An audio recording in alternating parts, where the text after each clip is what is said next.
Oi, gente, vim responder as perguntas que eu abri essa semana. É uma caixinha de perguntas que eu abri aqui nos stories faz uns 3 dias mais ou menos.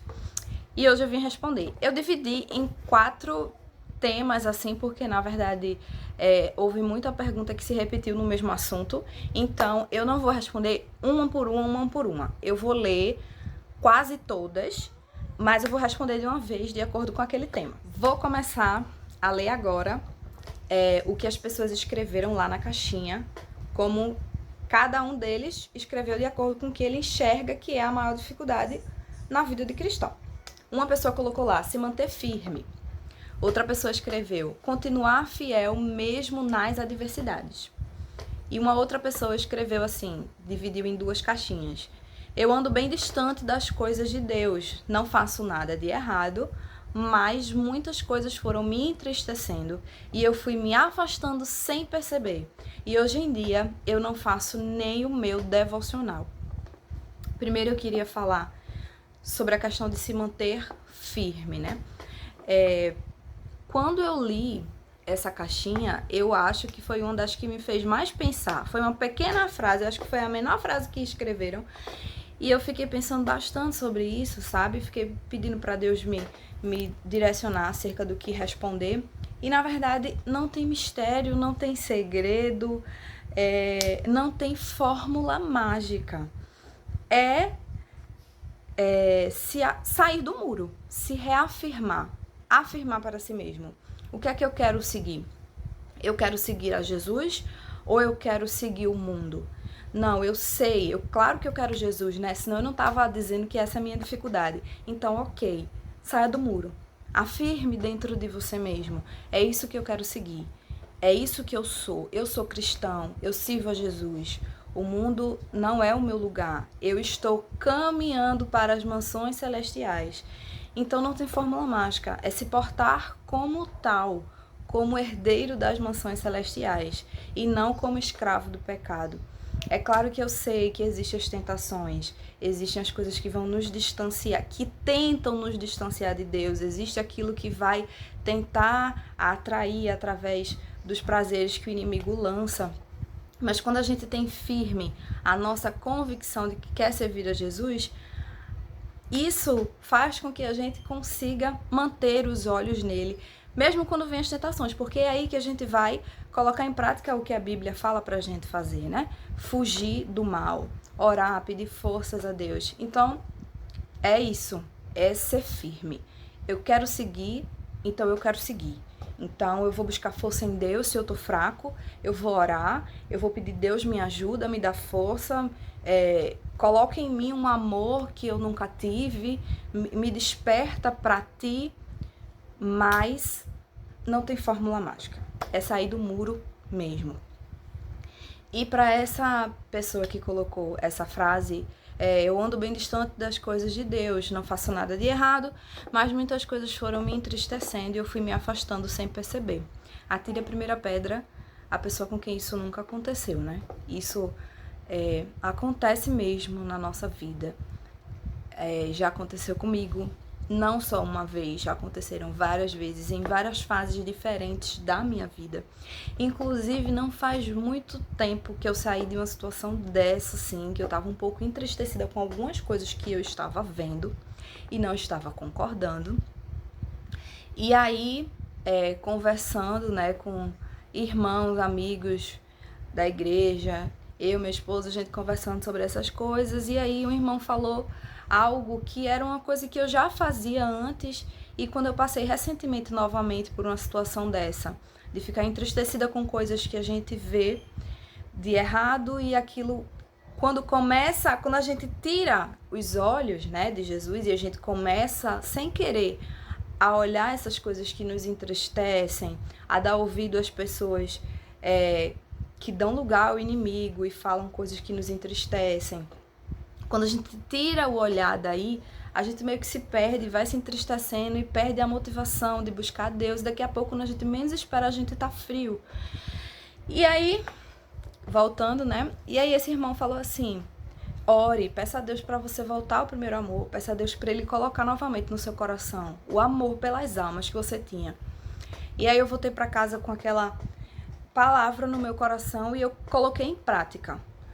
Eu comecei a pedir a Deus, na minha pouca força, a oração assim durante o dia, né? Senhor, coloca amor novamente em mim, me faz voltar ao primeiro amor, me ajuda a tirar os olhos dessas coisas, porque cada um vai dar conta de si. Existe o joio no meio do trigo.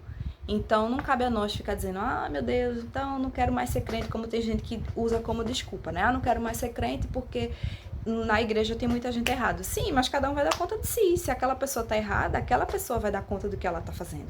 Eu tenho que cuidar de mim para chegar no céu, né? E aí eu comecei a orar nesse sentido, e é isso que eu quero dizer pra você. Eu sei que não é fácil, eu sei que essas coisas nos entristecem, mas volte novamente o seu olhar pra cruz, volte novamente o seu olhar pra Cristo. Aprenda com aquilo que você passou. Se foi alguém que lhe fez mal, tire uma lição disso, tente perdoar, porque eu sei que não é fácil, mas volte os seus olhos pra cruz, pra Jesus. Se você não está conseguindo fazer isso sozinha, ore, faça como eu fiz, que não tem como fórmula mágica, né? É orar, pedir ajuda a Deus, e Ele ajuda sim. A oração do justo pode muito em seus efeitos.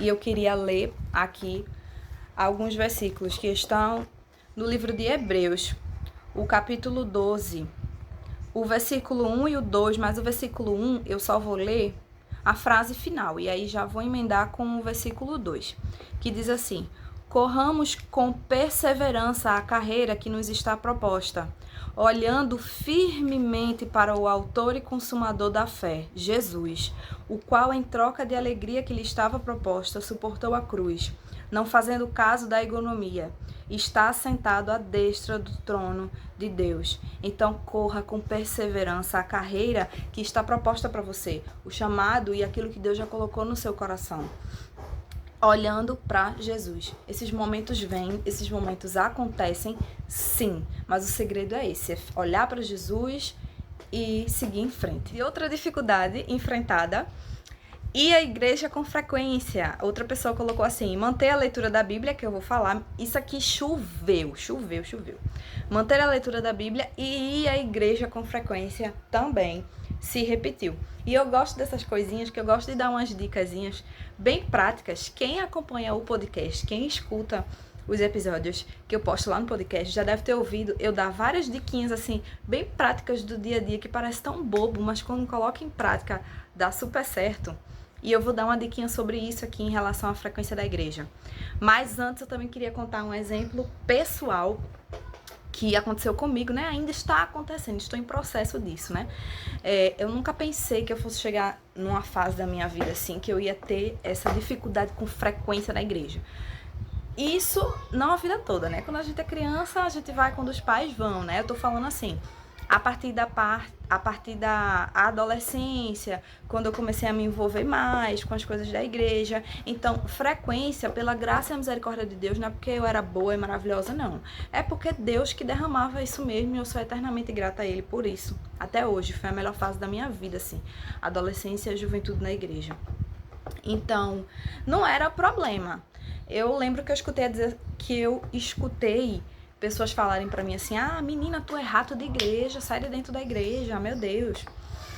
Mas se eu pudesse, eu tava lá sempre frequente nos cultos. Não só culto de jovem, não.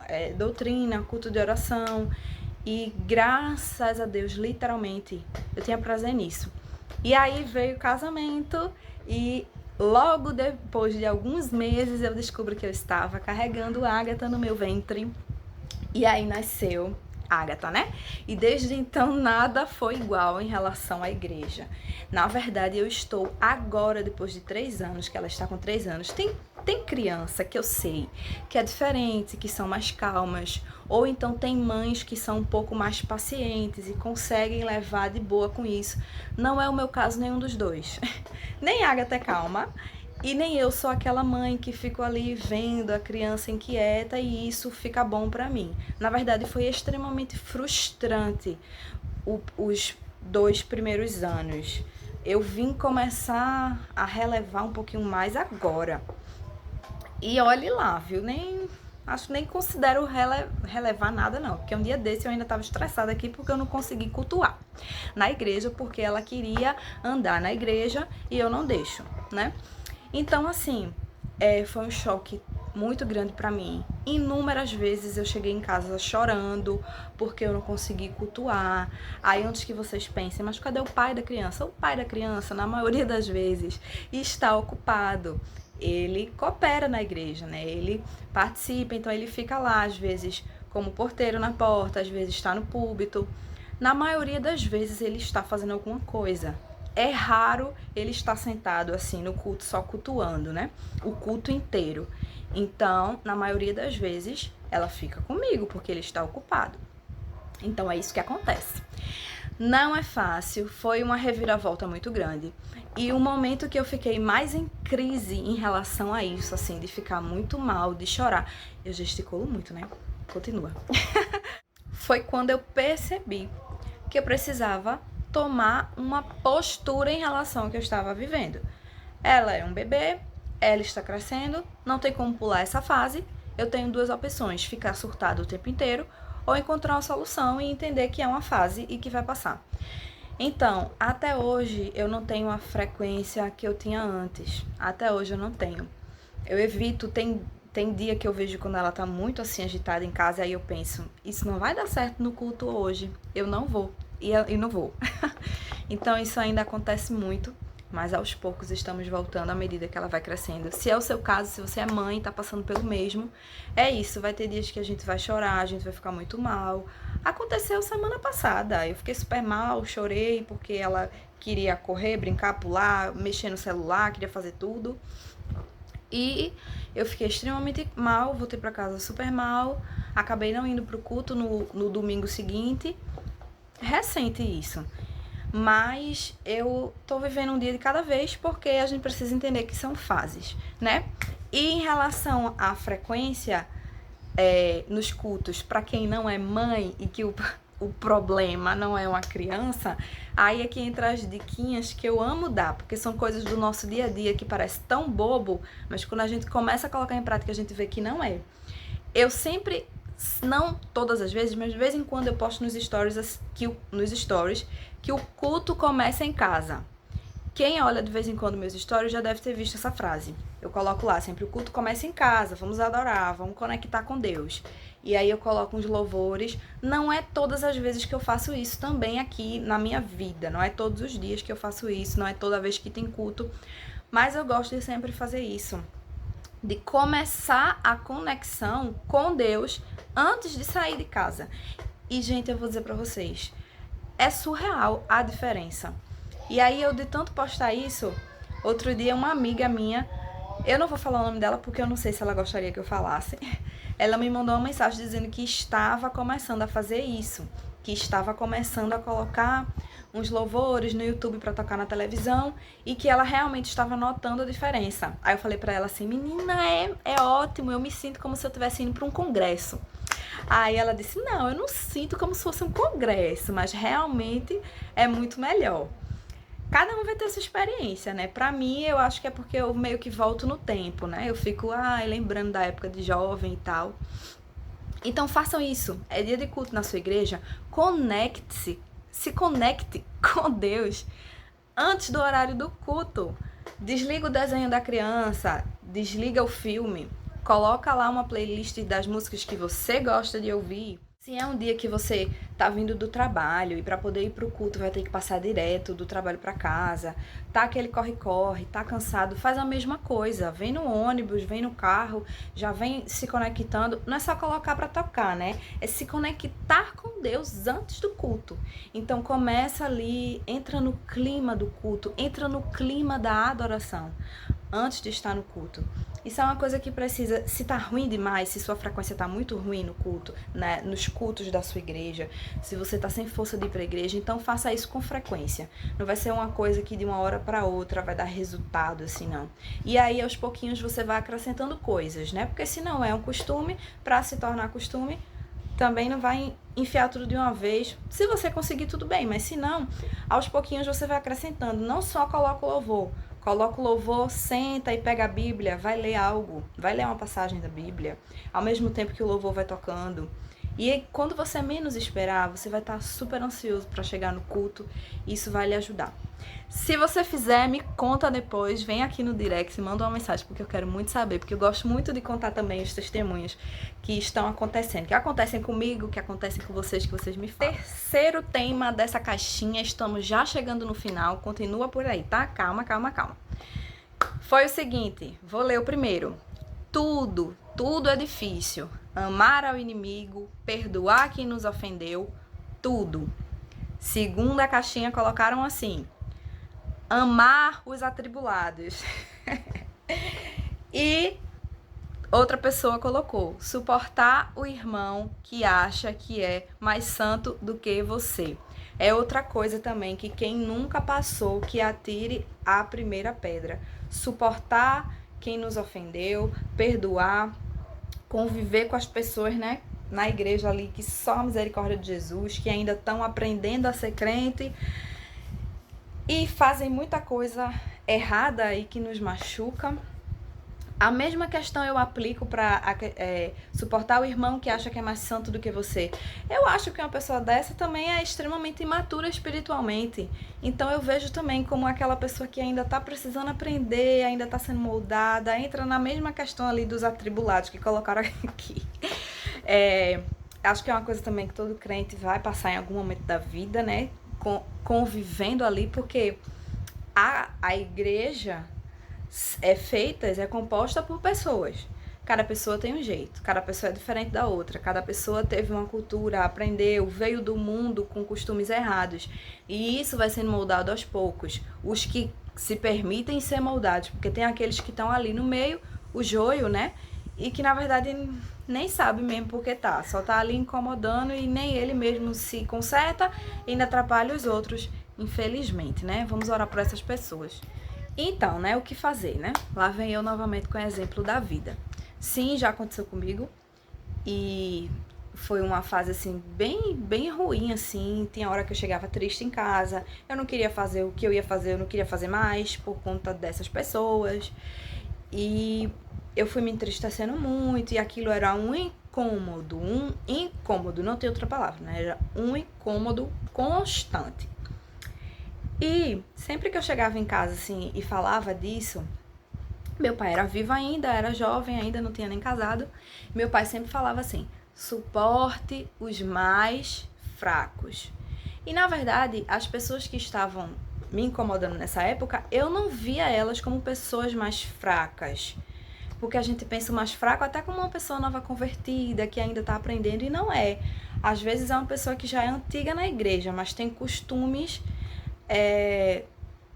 que não era para ter, que já era para ter aprendido. Não era mais para estar bebendo o leitinho, como se fosse uma criança, como Paulo fala em uma carta dele. Era para já estar comendo comida sólida, era para já ter uma maturidade espiritual e a pessoa não tem. Então, era esse o caso, né? E aí meu pai sempre falava: suporte os mais fracos. E aí eu ficava naquela, né? E é isso que eu quero fazer. Eu quero ler para vocês. Esse versículo está lá em Romanos 15, vamos rapidinho. 15, versículo 1, 2 e 3. Ora, nós que somos fortes, devemos suportar as debilidades dos fracos e não agradar-nos a nós mesmos.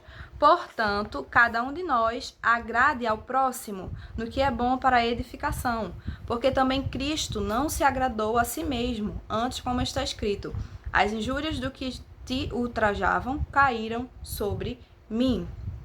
E o 5 diz: ora, o Deus da paciência e da consolação vos conceda o mesmo sentir de um para com os outros, segundo Jesus Cristo. Então, amiga e amigo que escreveu para mim sobre isso, que Deus te dê paz, que Deus te dê muita paciência e te console para suportar. Mas entenda que, infelizmente, é uma pessoa que está um pouco fraca aí na fé e na vida espiritual. Ore por ele, tenha paciência. E, finalmente, para encerrar, se você está até aqui ainda nesse vídeo, muito obrigada de coração. O que mais deu nessa caixinha, inclusive eu nem escrevi todas aqui, porque era repetitiva a mesma frase. mas eu vou ler aqui algumas que colocaram. Manter a leitura da Bíblia e a igreja, eu li também, né, no outro tema aqui que eu falei. Manter a leitura da Bíblia, manter a leitura da Bíblia com certeza é a maior dificuldade. Leitura da Bíblia, manter a leitura da Bíblia, nossa, é tanta coisa que às vezes esquecemos. Manter a leitura da Bíblia, quando estamos indo bem, paramos. Manter a intimidade com Deus, que aí eu juntei tudo, né? Porque a intimidade com Deus tem até um post sobre isso aqui no feed, se você não viu, vai lá ver. Intimidade e relacionamento, né? E relacionamento significa você falar e ouvir o outro. E aí, por isso que eu coloquei esse aqui também junto com a leitura da Bíblia, porque a gente fala com Deus orando, e a gente ouve Deus falar com a gente lendo a Bíblia. Então, eu juntei intimidade aqui com leitura, então foi o que mais deu. Eu li essas, mas tinha outras pessoas que também colocaram, mas assim, a mesma coisa, né? Então, eu não repeti. Isso é uma questão interessante, né? Difícil, né? Eu não vou falar aqui como se eu fosse a pessoa perfeita que lê a Bíblia sem falta todos os dias, certinho e tal. Eu tento. Só que algumas coisas fizeram toda a diferença na minha vida em relação à constância de leitura da Bíblia quando eu entendi o que eu vou falar agora para vocês. A gente precisa modificar a forma que a gente enxerga o momento de comunhão e de devoção a Deus. A gente enxerga, pelo menos no meu caso, e eu vejo que muitas pessoas também, que precisam ter tempo para ler a Bíblia. Eu não tenho tempo, a vida é corrida, não dá tempo. Quando eu tiver tempo, eu faço. Esse é o pensamento mais errado que a gente como crente tem. A gente precisa entender o momento de devoção, o momento da leitura da Bíblia como prioridade. Assim como a gente come, toma banho e vai trabalhar, ler a Bíblia precisa estar inclusa aqui na lista de prioridades do nosso dia. E quando eu entendi isso, fez toda a diferença para mim.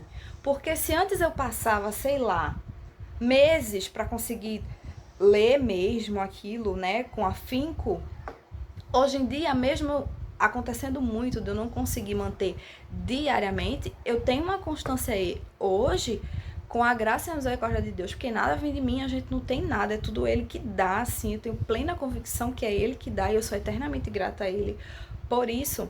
Mas hoje Jesus me fez entender que a leitura da palavra dele precisa vir como prioridade, porque senão a gente nunca vai sair daquela situação de dizer que está sem tempo, que não tem tempo, que não vai e tal e tal.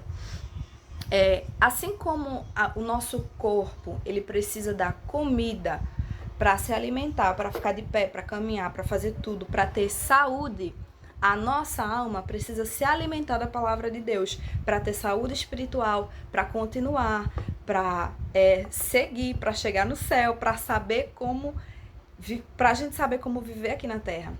Se a gente só alimenta a nossa carne, e eu não estou falando nem de alimentar de formas pecaminosas, se assim pior né? Mas se a gente está só alimentando a nossa carne com a nossa rotina semanal, com a nossa rotina diária, cada vez mais o nosso espírito vai ficando fraco. E afeta todas as outras caixinhas que eu li aqui hoje. Afeta a frequência nos cultos, afeta a falta de firmeza, a gente não consegue se manter firme com Deus, como eu li no início. Afeta tudo. Então, quando a gente entende que a nossa alma precisa ser alimentada tanto quanto o nosso corpo e que isso é prioridade, a gente vai encaixar na nossa rotina de prioridade. Não adianta.